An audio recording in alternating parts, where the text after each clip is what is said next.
is going to be entering this game either with the quadra kill kind of Wukong game or a, how you say, kind of game as we load on into the draft. Thresh going to be the man here, start things off here from Machi. Actually, weird priority to have that so early on, so maybe trying to telegraph something they want to do down in that bot lane. The Syndra going to be banned out here by Berjaya. Really going to be telling if Machi do ban Varus here, because that has been a huge criticism that I've had of Bruce, is the fact that even on blue side, this team does not pick the best AD carry in the current meta and on the current patch, simply because their marksman is not so proficient on it. Speaking of marksman though, you have Ashe banned out, you have the flex pick of the Syndra banned out, and suddenly that pool is getting pinched just a little bit, even if it is with less conventional picks than you'd come to expect. Well, you gotta remember, Bruce, he always loves to fall back onto something like that Ezreal, but we can see times, and that's even a Sivir ban coming out from Machi. Wasn't expecting to see that one today, as they're just getting a little bit, you know, I guess. I have no idea what the plan is. I'm not expecting a Sivir ban. I don't think that's in K2's pool of champions to ban. No, no utility bot lane picks for you. And okay, I guess Machi are throwing the gauntlet and challenging them to a carry fest. Actually, I'm not a huge fan of the Berjaya Varus ban, because we've seen time and time again that is not a Bruce champion, and even if he does lock it in, just take the Ezreal for yourself, just take the Aphelios, just take Kalista. The AD carry pool is wide open right now, largely because these bans low-key kind of troll. A little bit. I was like, I don't understand what Machi are looking to do, but I guess Bruce is going to get his Ezreal once again, favoring it over the Aphelios. We'll see what other members of Machi are looking to do to help supplement the damage. Now for Berjaya, you could always go, okay, K2. You can either go the Aphelios or you want to go back onto your Jinx. You kind of have different options with what you want to go ahead and pick up, and it will be that Aphelios, it seems, here for their first lock-in. Really hoping we don't see the Trundle insta-lock here from Enso. It has not worked for them so far. Maybe opt for the Yuumi in tandem with the Aphelios, but that way you do open yourselves up to getting Ezreal Karmad, which is never a good feeling. And I'm looking at Machi to just think, oh man. Oh man. Okay. Oh man. Alright, they banned out Thresh, so that does mean that Karma or Yuumi are gonna be the picks forward, because Thresh is the safest blind pick support. But really their pick of the litter right now. Two very beautiful champions to take alongside the Ezreal here. Alright, so you know what? Enzo's like, I really want to try this Trundle again. I felt like the Trundle could work out. Are we going to get Mission on the Twisted Fate, though? That's kind of spicy. I'm liking to see that come back in the meta, as it is going to get locked in. Alright. Time will tell. Will we see Mission or Messiah? Get it? Because Messiah, best TF ever. Yeah? Here's a play named after him. When you ult and then press the hourglass to cancel the ult, that everyone uses their cooldowns on where they think TF is coming. That's a throwback. That's a throwback right there. There's also going to be the Pocket Cat in the form of Koala alongside Bruce in that bot lane. Lots of poke coming out here from the bot side of Machi. I like it. I do also like the fact that we still have LeBlanc open, so maybe take that and just go smash Mission in the 1v1 if you are Mal-An. The main concern I have for a LeBlanc or Zoe pick here, though, is that with Trundle, you don't have a very good 2v2, and that's often where these mid-lane picks do really flourish. But we do see here from the side of Berjaya, Delulu almost doing the chili special, actually, as he locks in the Nautilus immediately here. So we'll have that as an option to try and hard engage onto this bot lane, maybe try and blow up Koala if he's detached from the Ezreal at any point, and maybe even go for some mid lane roams and try and catch out this Twisted Fate. So the Nautilus as an answer to the Yuumi was something we saw a lot of in the MSS in particular. Of course, as you mentioned, as soon as the Yuumi jumps out, you can just instantly snare her mid-W cast, because Nautilus, when he presses his shield, gets the auto attack reset, and that means that his snare from his passive becomes instant on demand. Alright, so now we see Nidalee getting banned out here, so just trying to chip away a little bit toward Gemini's jungle pool, maybe even see we might see another aggressive jungle taken off the table. Not really looking to probably play a tank, considering you already have a Trundle being shown on the side of Berjaya. Meanwhile, Mordekaiser not going to be available for Ozzy, as he has always been able to perform very well in the champion up in the top lane. Not only that, but also consider the fact that what's available to Berjaya in terms of team comp right now. If you're Ozzy, you want to pick something self-sufficient, you want to pick something that can just chill out top, and Mordekaiser post 6, very, very difficult to get dove by the TF if mission does rotate up there.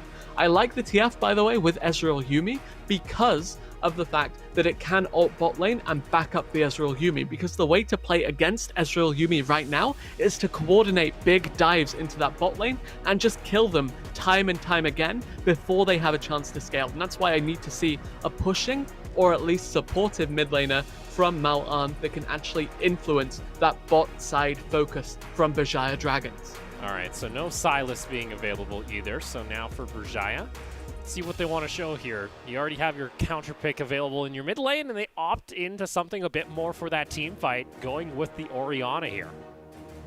That is not something I'm a fan of at all. That is basically saying, look, Ezreal Yuumi, free scale, we will not pressure you in this early game.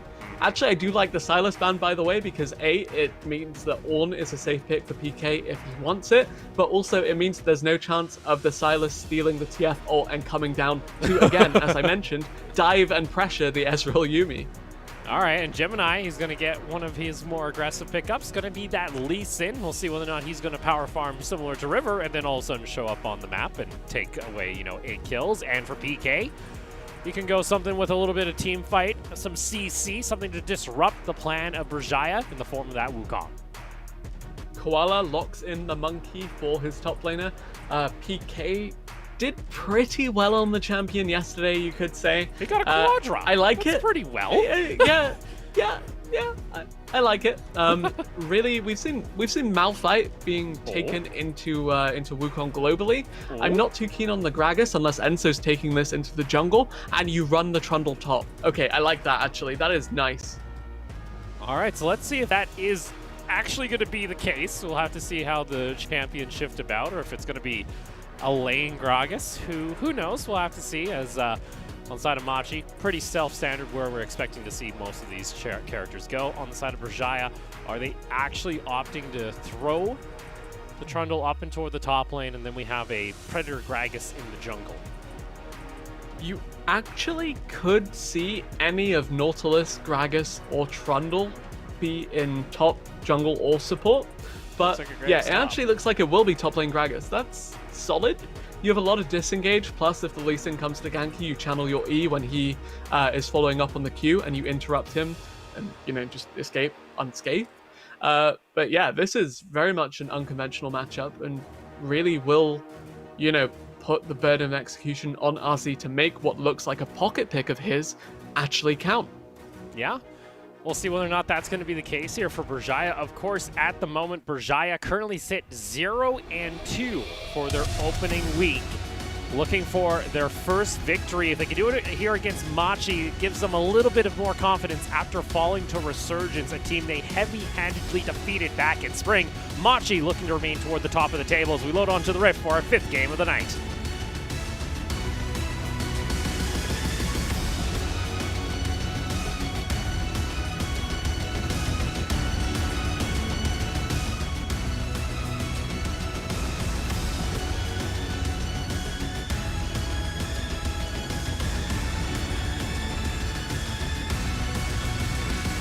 Welcome to Summoner's Rift.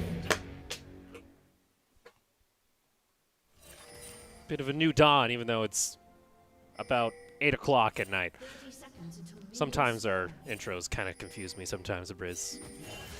And already seeing a bit of action. Delulu with the flash engage onto Bruce. Bruce gets ignited. Delulu, I think he still has his hook. Yes, he does. And Berjaya Dragons find first blood onto K2. I mean, that is a confident start if I ever did see one. Bruce, by the way, rocking Ignite on the Ezreal, saying, look, I'm going to get greedy in this lane. I have a Yuumi by my side. I don't need teleport. I can just go for the 2v2 kills. He gets 2v1 killed and knocked out immediately. First blood in the pocket of the Aphelios, a dagger in the pocket of the Aphelios, 3 health potions to weather the Yumi poke as well, and suddenly this game is looking a lot more promising for Berjaya relative to their others so far this split. I'll be frank, I wasn't expecting Delulu to go, but I should know Delulu, he likes to engage. This looks very similar to how he used to play over on Resurgence. And even the J-Team logo popping up for the BM. I'm loving it. First blood over to Berjaya. And that's one way to start off your game here where you really needed to bounce back after losing to Resurgence. Yeah, really, really, really good start for the side of Berjaya here. And again, we're seeing the Trundle Lee Sin matchup in the jungle. Very, very telegraphed in their pathing, as I mentioned before. Single target proficiency from both of them. They both prioritize buff, Gromp, buff as their pathing of choice. So we'll see whether or not either one wants to try and make a roam down toward the bot lane, because you also saw Delulu with that extra little bit of assist gold went ahead, picked up a control ward too, so they have full river control. We'll see if Gemini wants to try and turn this lane back around, as not really the start Bruce and Koala were likely looking for. You can already see level 2 hit here by the Berjaya duo. Yeah, and actually you had Gemini forego his Gromp, and I guess that's just because he really wanted both of those buffs secured, and then he really, really wanted to look for some sort of play to salvage this bot lane. But Enzo does read this pretty well and will look for a contest himself. And you see Gemini realizing, hey, there's a Trundle on top of me, but already making a quick beeline as Maoan really trying to apply as much pressure as he can here in mid, popping through his corrupting pots just for his mana, trying to poke out Mission here early. That was the most empty mana bar I have ever seen, Opal. Like, that was legitimately... It was empty. Empty. He had just enough. Speaking of just Gemini's enough, health well, bar? Enzo just have enough damage. Over the wall, both of them go. The ward hop will keep Gemini alive. That's going to be the flash for a flash. Yeah, Lee Sin's flash much more valuable than the Trundle's, of course, because it is tied to a lot of his playmaking potential. Trundle, though, just going to walk at you with a pillar either way. And actually, solid play from Enzo here so far. He did a standard clear. He rotated bot because Delulu was under a little bit of pressure, having committed both of his sums to that level 1 play. And now you have Enzo just turning this on. And look at this. Enzo actually has a deep ward, so he spots out the Gromp being taken here, and he's like, hey, this is my jungle. Gemini has to ward jump again to get back to safety, and Enzo steals away the Gromp. I love it. That was actually a deep ward placed by Arcee as soon as that Gragas managed to get some lane priority. Phase rush on that Gragas, by the way, so all about these small trades and then getting the hell out of there. I really, really like the adaptation. I wasn't sold on it in lane. Rather, I thought, okay, he'll just ult the Wukong out of his team in team fights. But no, he's pushing up. He's setting up the wave to crash, and now Trundle is here to coordinate a dive. Yeah, Enzo has full health. PK, if he wants to get himself back to safety, is he trying to fake that he's the clone? Does it look like Berjaya are confident enough to pull the trigger, as instead PK is going to be able to survive?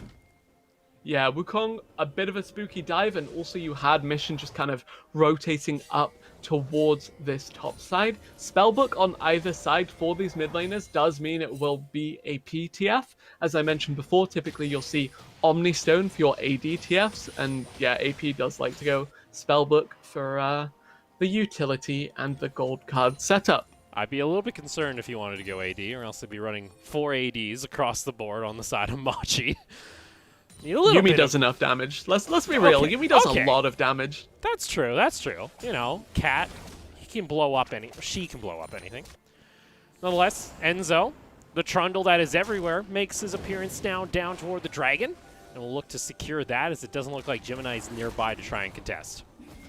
At what point am I allowed to stop being pleasantly surprised by these junglers that take the good clearing junglers and do this 5-minute trade? Because this was a huge criticism I had of your Trundles and your Elises back in spring for the PCS, was that they're not using their early pressure good enough.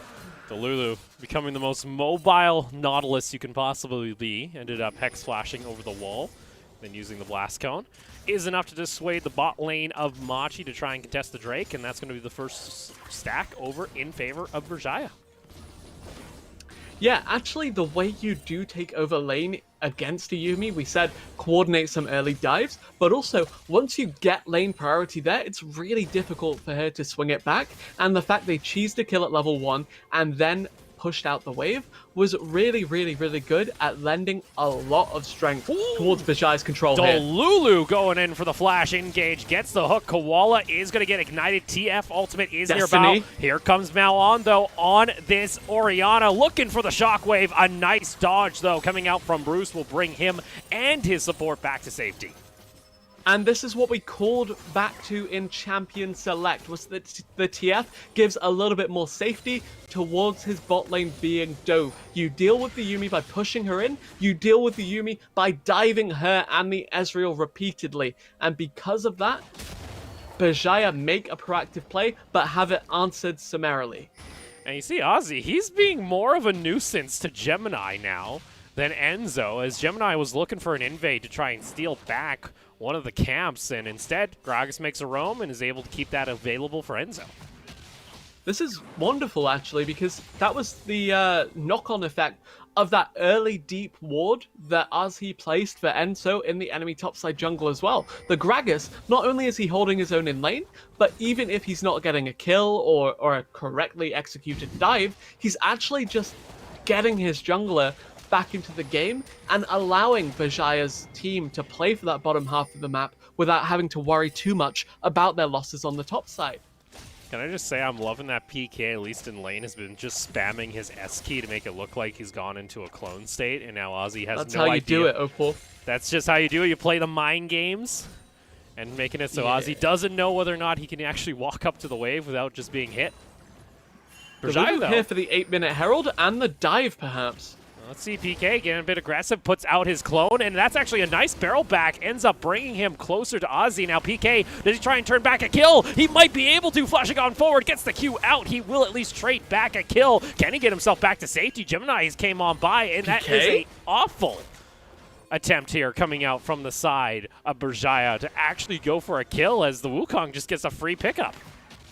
Wukong masterclass there, as you not only see him, press the S key, but also navigate this. Moonlight Vigil gets again the multi-root. Enzo, though, goes down low, and Bruce will be able to pick up the kill. K2 cannot finish off anyone. Gemini rejoins in, and Berjaya, right when it looks like they're looking very clean to start off the match, they keep forcing these plays, and ends up not paying off. Malon completely fanning on the shockwave. Unfortunately, the Gragas was just not close enough. That's going to be 2 more kills going in favor of Machi.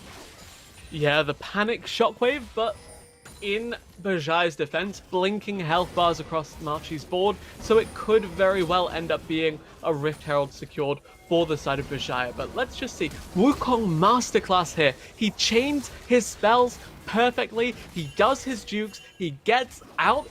And yeah, good luck 2v2ing anyone with a Trundle, and especially good luck 2v2ing anyone with a Trundle Nautilus. And Koala, he kind of acts as the perfect bait here, just looking to soak up the hook if it does come through, and they're not able to blow him up, and unfortunately K2 just not enough damage onto PK, and Enzo gets taken out.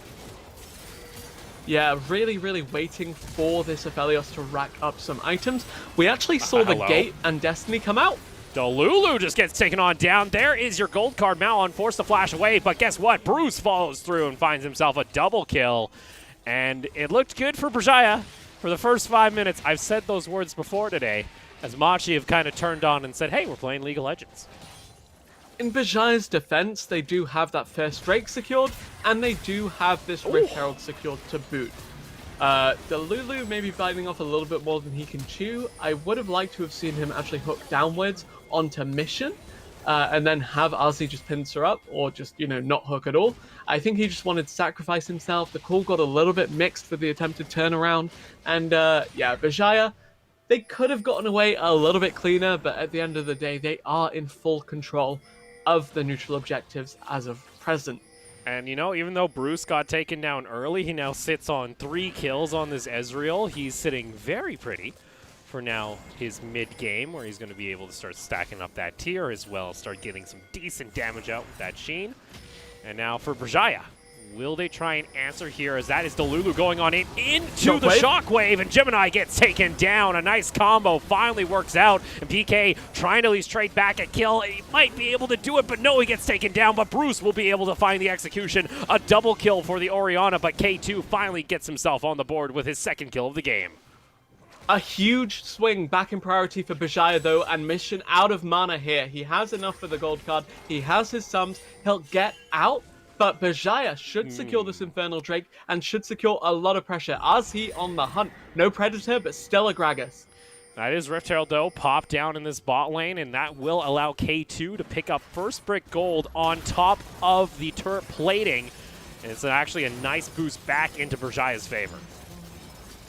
And something I didn't mention about that bot lane phase, by the way, is that because K2 and Delulu made that aggressive play at level 1, once you shove the minion waves consecutively against Ezreal Yuumi, they can't trade back with you. Ezreal can't Q you through a minion wave. Yuumi can't Q you through a minion wave. No Mystic Shot, no Prowling Projectile, nothing that Berjaya's bot side could have done to get back into the game, except by coin flipping these random skirmishes around neutral objectives, and it doesn't pan out for them this time around. So there you go, Berjaya now find themselves 2 dragons on the board, and right when it was starting to fall apart, well, they're able to pick up the pieces and now tie up this gold difference between the 2 squads, and now it's kind of a waiting game for the next big team fight, because it seems both these teams not afraid to skirmish. I mean, I was like, alright, Machi bot lane, can't do anything. Oh, Bruce died level 1. And then I noticed he's got 4 kills for himself since getting first blooded. He's been on a tear, avenging himself here and coming up huge for the rest of Machi's squad. Now Berjaya, though, they're trying to just farm up where they can. K2 taking the Raptor camp, K2 going to shove out the mid lane. Again, I'm a little bit apprehensive toward anyone side laning on an Orianna, so Malon, maybe be a little bit careful, but with no neutral objective to be found, it's all about protecting your turret plating for the moment.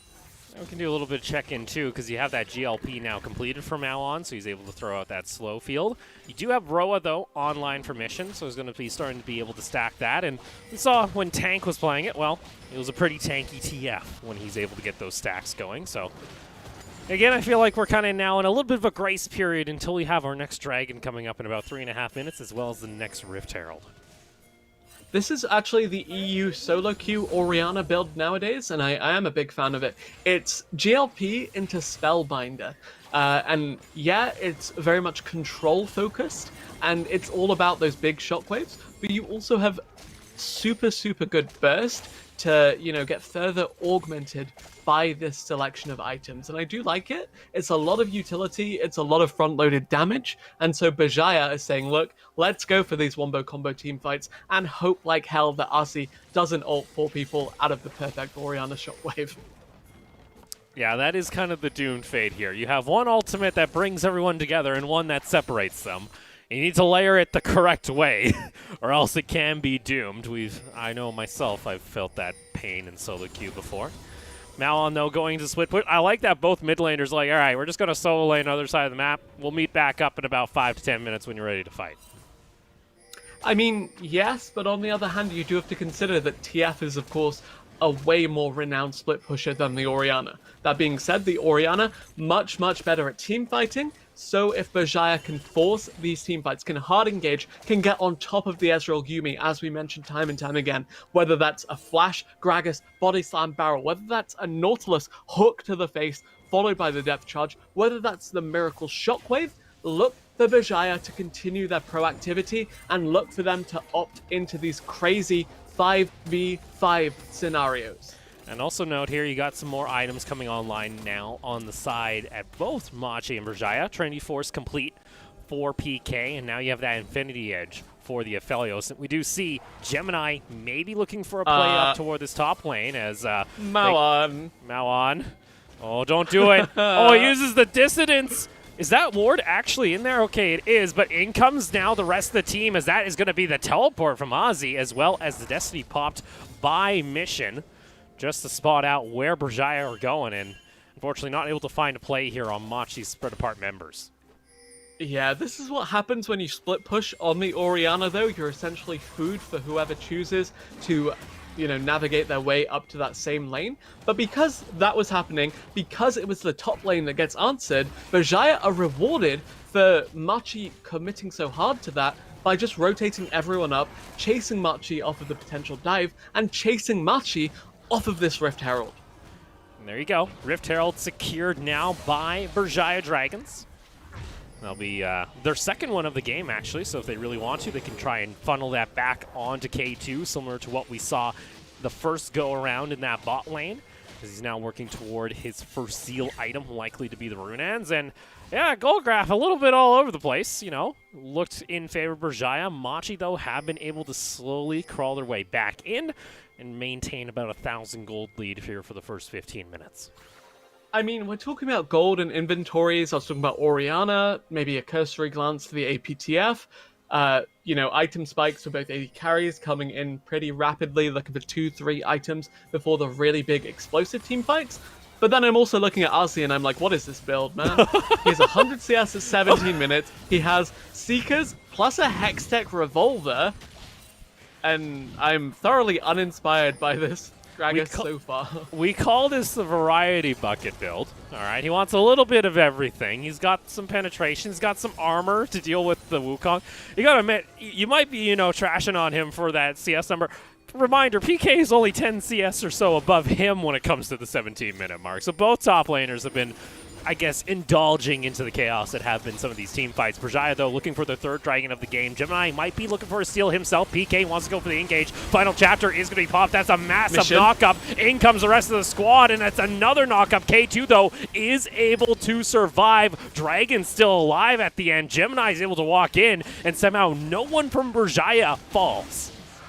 Shockwave whiffed once again from Mal'an. Otherwise, we could have maybe seen a huge turnaround there. Mission comes in on the back of that fight, gets the flank, gets the gold card, and gets crazy with the rest of this squad. Wukong, with a Yuumi attached, is just going to run rampant in your backline, and run rampant is exactly what PK did, though not quite to the same level of success as he saw yesterday against Liap. We saw their PK, actually Bruce, looking a little bit caught out, but no engage coming out from Berjaya. The fact, though, that Berjaya didn't lose any members on what was a really decent combo coming out from Machi, I think they'll at least count their blessings. And, yeah, unfortunately, we're going to have to start making a counter here from now on. Because I think that's now the third or fourth Shockwave that has not hit a single target onto Machi.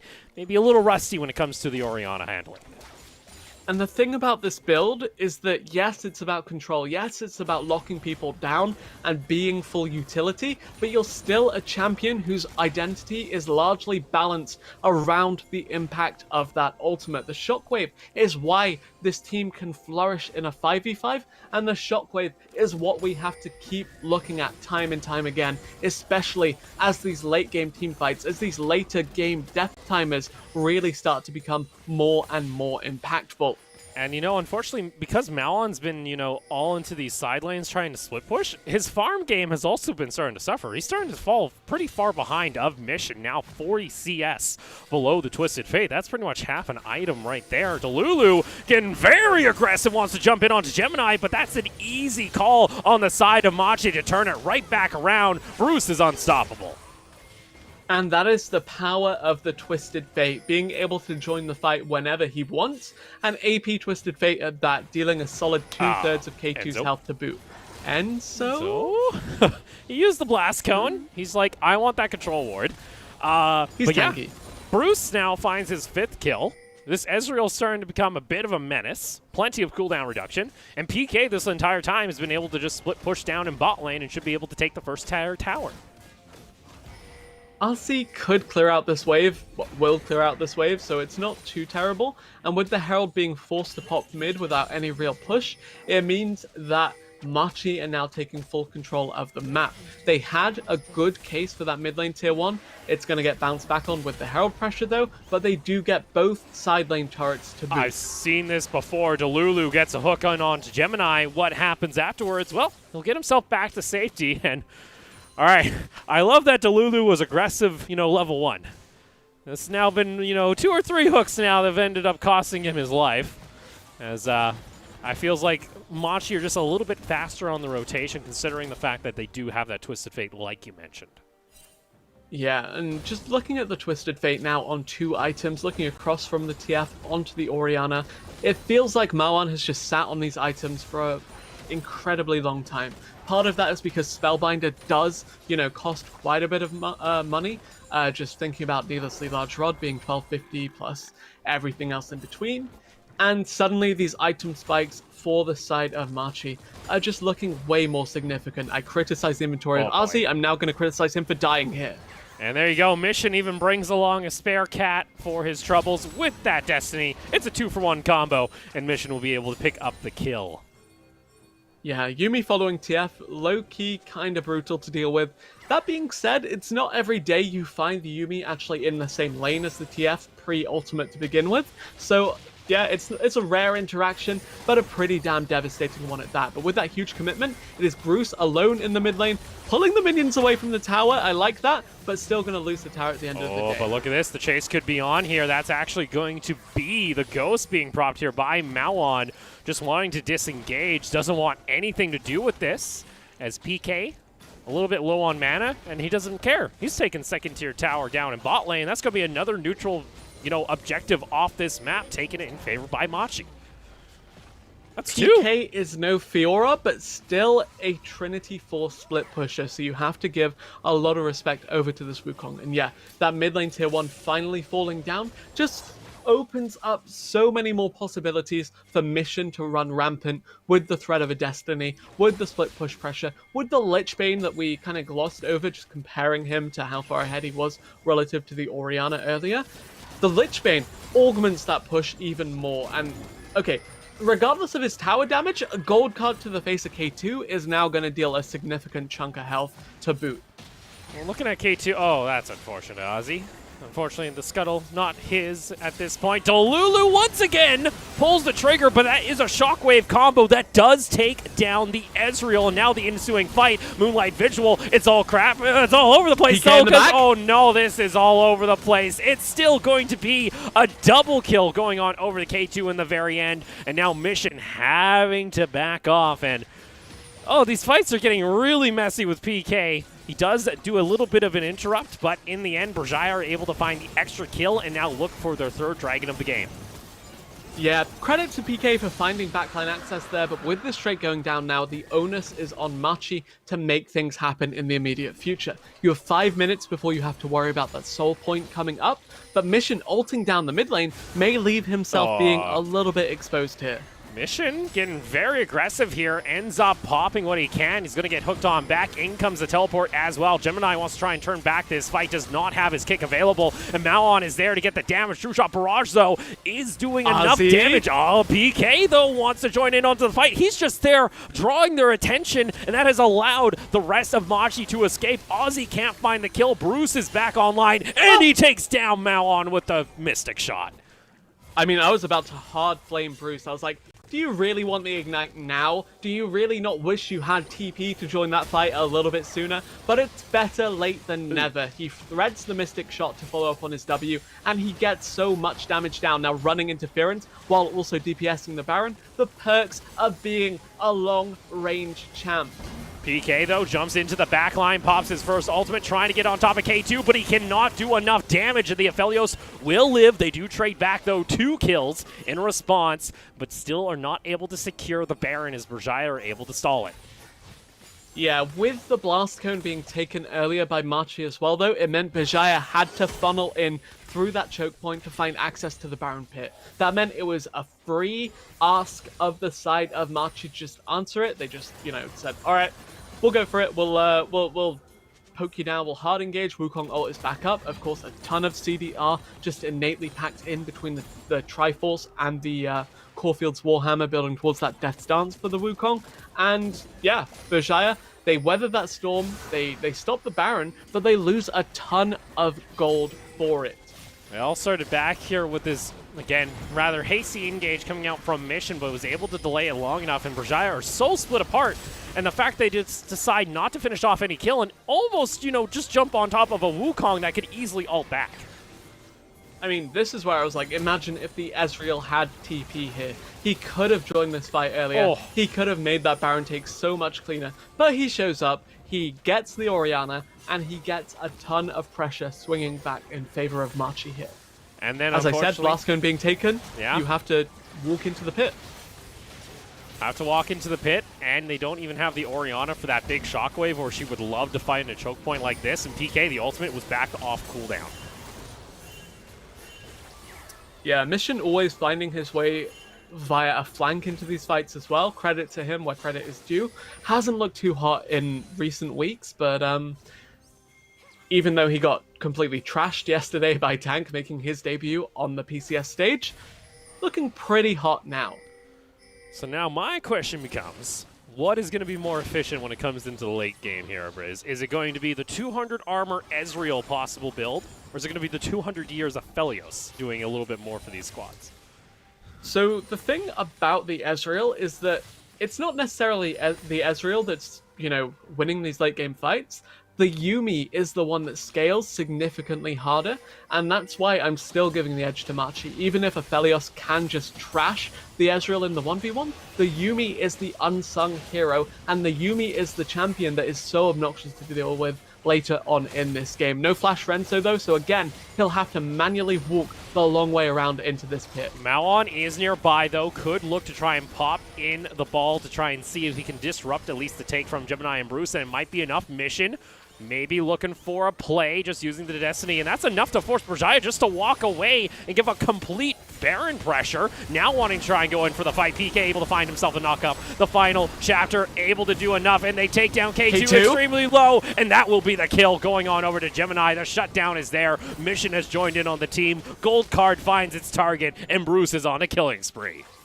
K2 eats the full duration of the Wukong Cyclone combined with that gold card. No QSS to be found for this Aphelios, so he gets CC'd. You see his ult is still up. This primary damage source, his damage, everything that he needed to pop is still there, and he was unable to really do much of anything. Much like Enzo, unable to even look at this pit right now. And there you go. Machi secure the first Baron at 28 minutes, find themselves now up 7,500 gold. And though it was chaotic here in the early game, and still remains, it feels like Berjaya are starting to lose a bit of a grasp when it comes to remaining in this game. Yeah, the single-man shockwave onto the Wukong that had already committed his burst combo, not really something I'm the biggest fan of. Again, though, I have to praise Mission's positioning, always threading his way into these fights on either a flank or just from a side angle. That means he has direct access to K2, who is the only one that matters from Berjaya right now. And Enzo, if he's getting caught out like this, it doesn't matter if not. And oh, Gemini finds himself a kick into K2 and single-handedly takes down the two most important members of Berjaya Dragon squad, stays alive. Bruce is just going to Arcane Shift in, looking for the kill. Malon's burning, Ignite! And he will not fall. The shield is enough, but Bruce is still on the hunt alongside the Yuumi. Bruce is unstoppable. Super Saiyan Ezreal at this point. But my lord, that was disgusting from Gemini. I was like, hashtag value, the late game Ignite finally pays dividends for Bruce. But no, Malon limps away, but is not enough to weather this push. You have Baron empowered minions, you have crazy damage coming through from Machi, and you have Berjaya limping their way back into their base.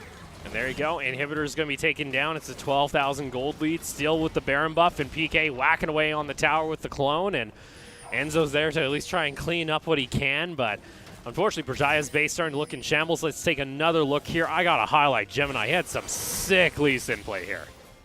But again, you just have Mission finding the flank with the gold card onto K2. Look, that's half of the health from the TF combo. And then, yeah, good kick from Gemini. Yeah, really just the mid-jungle of Machi running rampant. And Yuumi to sustain them all. Bruce dishing out insane damage too. Wukong basically a knock-up bot, but that's all he needs to be right now. And Machi, it feels like their complete explosion versus PSG has given them a rude awakening. Now that's GA completed for Bruce. This is going to be a very difficult Ezreal to even kill once, let alone twice, with the Yuumi in his back pocket. On top of that too, Soul Stealer picked up here by Mission. Wants just that extra little bit of damage with the fully stacked Roa. And even though K2 has found himself now onto his third, now working toward his fourth item, it might be a bit too late. I do like the Soul Stealer because if you run the Spellbook on TF, it means you have the super fast when you drink your potion. Time Warp Tonic, sorry. Yes, I got there eventually. And so that pairs well with the Dark Seal that he had in lane. Upgrade that now, and then hopefully if you stack that up, you get some more move speed. And TF, if he loves any stat at all, he loves the move speed even more than he loves his AP. There you go. Second inhibitor going to be taken here in the base of Berjaya. Machi, unfortunately for Berjaya, looking a bit unstoppable when it comes now into this later part of the game. Gemini maybe looking for a play there on Delulu. It's a slow push. It looks like it's going to be a slow death here on the side of Berjaya as PK just continues to crash minions in from bot lane. No one can deal with any individual member of Machi in a 1v1, it seems, as they have full control of the base of Berjaya. Yeah, PK now trying to shove this out, getting the split push, getting the Wukong mechanics, dropping the clone, and even without the Baron buff, this siege is pretty damn devastating. You have Mission shoving in mid, Oh my God, you look have at Bruce! PK on bot, and then you have the 3-man squad just Jeez. feeling this out. And there you go. Final chapter. That's the end of the book, it seems. PK in the back line. It's a dominating Bruce. Once again, True Shot Barrage cuts through the back, and PK adds on to the Wombo combo. It's 22-7. Berjaya are limping back to their fountain, and Machi, after questions came, you know, would this team remain toward the top of the standings? They are able to close out their final game of the weekend in dominating fashion. The Dragon Soul win condition was there, but it was too little too late. Machi, they take control of the mid game after a promising early game, and they never let go of it. Neutral objective after neutral objective, teamfight skirmish after teamfight skirmish, and kill after kill in favor of our second place team from Spring. Yeah, and now for Berjaya. Ooh, like, we wanted them to at least try and keep it close, but once they kind of lacked, you know, that surprised her and Machi stopped, you know, playing around, PK stopped split pushing. He said, all right, I'm now Wukong. I'm now going to knock up your team twice entirely during one ultimate. We wanted them to keep this at least a little bit tighter, but it started to unravel near the end of this game, completely out of control, and now they see this fourth place team when it comes to spring round robin start off winless in the first week. Yeah, and just thinking about the fact that we wanted to see them make it more competitive about Machi, because Machi seemed to be distinctly beneath PSG, and honestly, if you're challenging for a world seed, you are gunning for Machi's spot. You ignore PSG, and you say, look, we go for the second seed, and so yeah, Berjaya, if they can't even beat out Machi here or make it look too close, it doesn't bode well for at least their first round robin. Yeah, no, it's a pretty tough hill to climb up at that point, and, well, he said, you know, what is going to be the answer for this squad? We'll take a look at some of the highlights again. This was, I believe, one of the first Baron fights where, actually, no, that's a Rift Herald where... Herald. Yeah, Herald, yeah. This Yeah, was this the was very the first this big was one. the cleanup. Yeah. Yeah, this was when we came out of replay, and then suddenly everyone was dead. It was yeah, it was just the gate to follow up to get a couple of kills. Yeah, that's how you punish a team that overcommits for a Rift Herald. And Woo! yeah, that's how much he really started to grasp the game back in their favor. Yeah, exactly, because we saw that happen around that Rift Herald, and we see the gold graph just swing in their favor from that point onwards. Yeah, you can see there also the damage graph. Bruce, once he comes online there with that Ezreal, sure, Delulu was able to get that sneaky little flash auto attack into a hook to finish him off at level 1, but Bruce said, okay, no nice guy. I came here to play. Was able to accelerate back into this game with 32,000 damage. I really, really, really hated the Ignite on the Ezreal, let me tell you that much. And I think, approaching this game, do you consider, why would you ban Varus against the only team that doesn't play Varus regularly? Just ban Ezreal. He plays Ezreal so often, and has done so well with it in recent days, barring yesterday's PSG performance, that I really think, for future reference, teams should start targeting out Bruce's Ezreal. And MVP for the game, it's actually not going to be on that Ezreal. Instead, it's going to be over toward the Wukong, with PK making those big knockups happen with his ultimate. Yeah, you look at the Ezreal's damage to champs, you look at even the Wukong's, and I want to actually look at the damage to structures of the TF. Obviously we can't, but think about that, because I think Mission was an unsung hero of this game, because he was playing the side lanes, he was finding access with the gold card to the priority targets, and yeah, while Wukong was pretty impactful, it wasn't quite the hyper carry level that we'd come to expect from the rest of the squad. Yeah, so with that being said, now Machi, they're able to end off their first week 2-1. Again, below PSG, but they're not falling out of that top 3, which I think there was a major possibility they could. We are, though, going to go over to a quick interview over with Koala with Patty. 好的，那这边要先跟你讨论几个问题哦。第一个是这场东山他选了一个逆命，那是不是因为上次其实 PSG 有使用过，觉得效果很好，所以你们才选出来的角色呢？ So Mission chose Twisted Fate for this game. Is it because you guys saw PSG use it last time and you guys want to use it too?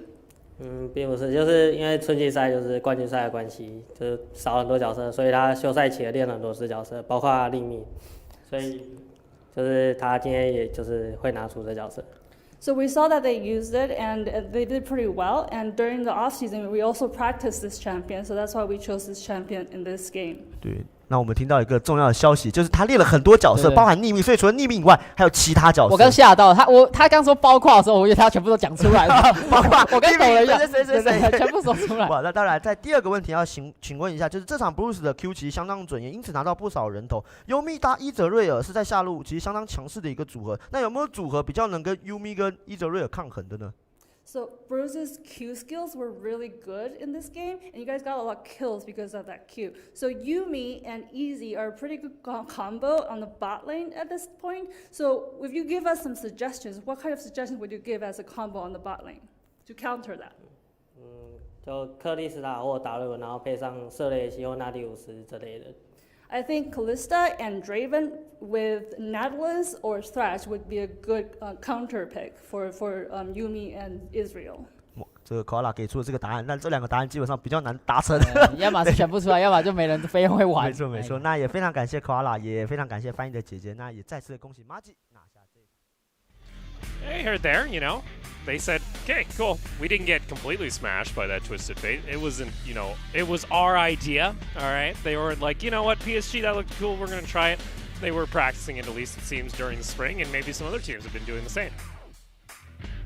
Yeah, definitely do have to consider that champion has risen up the ranks in terms of priority and does kind of slot into a lot of these team compositions pretty wonderfully. It's still a bot laner's and a jungler's game in terms of draft, but yeah, there are cool few new mid picks. And now, that is, of course, our 5th game of the night, but we still have one more, and of course, that's going to be Alpha Esports taking on Hong Kong Attitude, which, you know, Alpha back yesterday kind of looked a bit like a solo queue squad when it came to their playstyle, so we'll see whether or not they were able to shore that up after HKA had a pretty dominating performance over Liab. We are going to go ahead and take a short break. When we come back, though, it will be that final game.